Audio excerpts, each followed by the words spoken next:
Hello my dear student, ये video में हम लेटेस्ट एनसीईआरटी के 6th chapter how forces affect motion के एक्सरसाइज का 7th क्वेश्चन डिस्कस करेंगे।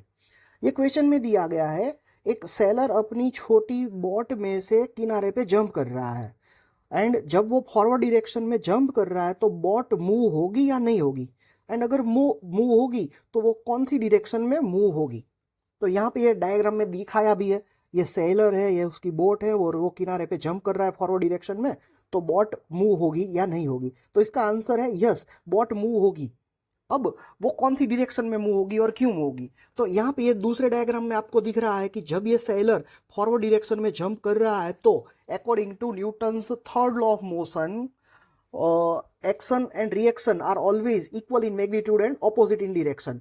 तो मतलब वो बॉट को पीछे की डायरेक्शन में पुश कर रहा है, इसलिए उसका बॉडी वो आगे की डायरेक्शन में पुश हो रहा है, तो वो आगे जाएगा और बॉट पीछे जाएगी, तो बॉट यहाँ पे मूव होगी पीछे की डायरेक्शन में।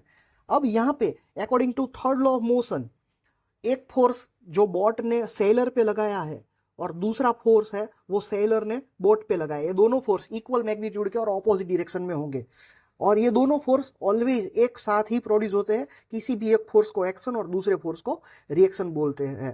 तो यहाँ पे इसको एक्शन बोला है और इसको रिएक्शन बोल रहा है, इसको आप उल्टा भी बोल सकते हो।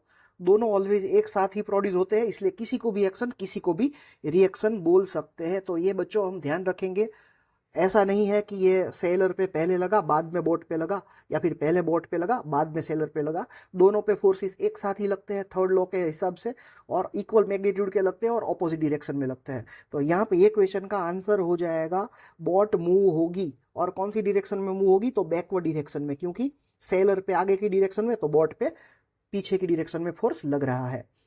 होप सबको सॉल्यूशन समझ में आ गया होगा, explanation. Thank you for watching.